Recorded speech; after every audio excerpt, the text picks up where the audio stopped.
નમસ્કાર મિત્રો, સ્વાગત છે તમારું આજના એક નવા વિડીયોમાં। આજે આપણે વાત કરીશું કે કાળી ચૌદશ ક્યારે છે। જાણો શુભ મુહૂર્ત, પૂજા વિધિ અને તેનું મહત્વ। તો એ પહેલાં જે મિત્રો ચેનલ પર નવા છે તેમને ખાસ નમ્ર વિનંતી છે કે વિડીયોને લાઈક, શેર અને ચેનલને સબસ્ક્રાઈબ કરવાનું ભૂલશો નહીં। તો ચાલો શરૂ કરીએ આજનો આ ખાસ મહત્વપૂર્ણ સ્ટોરી વિડીયો। કાળી ચૌદશ પર્વની સર્વ દર્શક મિત્રોને હાર્દિક શુભકામનાઓ। પ્રકાશના પર્વ દિવાળીના એક દિવસ પૂર્વે આવતો કાળી ચૌદશનો તહેવાર દર વર્ષે આસો મહિનાના કૃષ્ણ પક્ષની ચતુર્દશીના દિવસે ઉજવવામાં આવે છે। પ્રકાશના પર્વ દિવાળીના એક દિવસ પૂર્વે આવતો કાળી ચૌદશનો તહેવાર દર વર્ષે આસો મહિનાના કૃષ્ણ પક્ષની ચતુર્દશીના દિવસે ઉજવવામાં આવે છે। આ દિવસ મુખ્યત્વે દેવી કાલીને સમર્પિત છે, પરંતુ તેને નરક ચતુર્દશી અને રૂપ ચૌદશ તરીકે પણ ઓળખવામાં આવે છે। માન્યતા છે કે આ દિવસે દેવી કાલીની પૂજા અને દીપદાન કરવાથી તમામ મુશ્કેલીઓ દૂર થાય છે અને પાપોમાંથી મુક્તિ મળે છે। કાળી ચૌદશ 2025 તિથિ અને શુભ મુહૂર્ત। આ વર્ષે આસો મહિનાના કૃષ્ણ પક્ષની ચતુર્દશી તિથિનો પ્રારંભ 19 ઓક્ટોબરના બપોરે 1:51 કલાકે થશે અને તેની સમાપ્તિ 20 ઓક્ટોબરના બપોરે 3:44 કલાકે થશે। આ પ્રમાણે કાળી ચૌદશ, જેને છોટી દિવાળી તરીકે પણ ઓળખવામાં આવે છે, તે 20 ઓક્ટોબર 2025ના રોજ ઉજવાશે। કાળી ચૌદશ નિશિતા પૂજા માટે પૂજા સમય 19 ઓક્ટોબર રાત્રે 11:46 વાગ્યાથી 20 ઓક્ટોબર રાત્રે 12:37 વાગ્યા સુધી રહેશે। કાળી ચૌદશ શા માટે ઉજવવામાં આવે છે તે જાણીએ। કાળી ચૌદશને નરક ચતુર્દશી તરીકે પણ ઓળખવામાં આવે છે, જેની પાછળની કથા નરકાસુર નામના રાક્ષસ સાથે જોડાયેલી છે। નરક ચતુર્દશીની કથા પ્રાચીન સમયમાં નરકાસુર નામનો એક શક્તિશાળી રાક્ષસ હતો,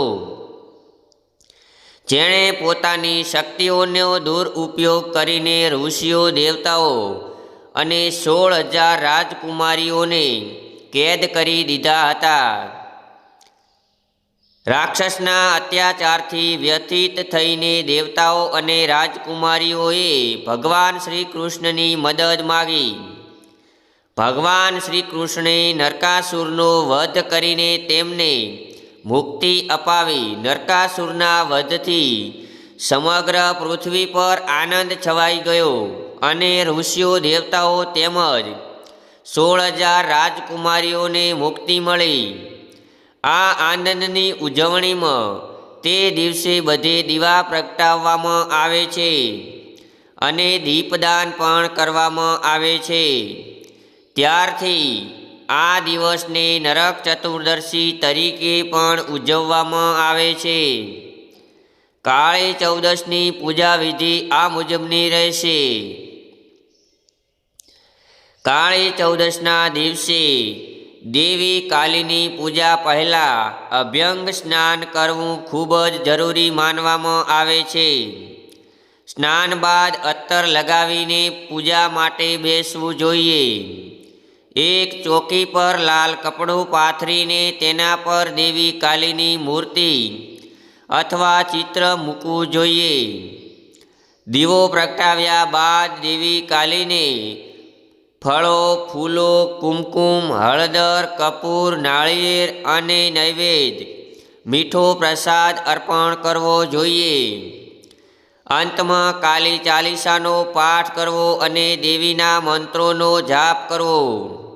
કાળી ચૌદશ પૂજા દરમિયાન મંત્રનો જાપ કરવો કાળી ચૌદશ પૂજા દરમિયાન મહાદેવીનું ધ્યાન કરતી વખતે આ મંત્રનો જાપ કરો. આ દેવી કાલીનો બીજ મંત્ર છે. તેનો જાપ ઓછામાં ઓછો 108 વાર કરવો જોઈએ. તે દુશ્મનોનો નાશ કરે છે.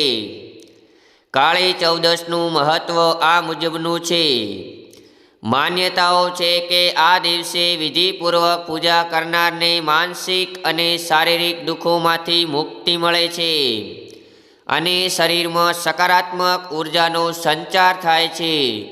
દેવી કાલીની પૂજા કરવાથી શત્રુઓ પર વિજય પ્રાપ્ત કરવાનું વરદાન મળે છે. તંત્ર શાસ્ત્રનો અભ્યાસ કરનારાઓ માટે આ દિવસનું વિશેષ મહત્વ છે, કારણ કે આ દિવસે મહાકાળીની પૂજાને અત્યંત અસરકારક માનવામાં આવે છે. તો મિત્રો, આ વિડીયો જો તમને ગમ્યો હોય તો વિડીયોને લાઈક, શેર અને ચેનલને સબસ્ક્રાઈબ કરવાનું ભૂલશો નહીં. ફરી મળીશું એક નવા વિડીયો સાથે. ત્યાં સુધી સર્વ દર્શક મિત્રોને કાળી ચૌદશ પર્વની હાર્દિક શુભેચ્છાઓ. જય શ્રી કૃષ્ણ, જય માતાજી.